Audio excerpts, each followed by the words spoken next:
People ask me this all the time. Can I repair my roof myself or do I need a professional? And to be honest, it all depends on the situation itself. If it's something very minor, like debris on the roof or loose visible shingles, a homeowner can easily and safely take care of the problem themselves.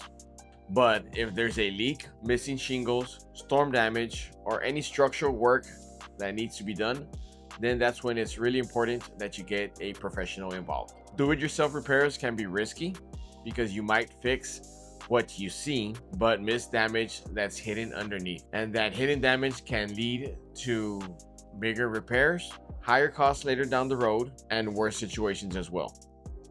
My advice is simple. If you're unsure, don't guess.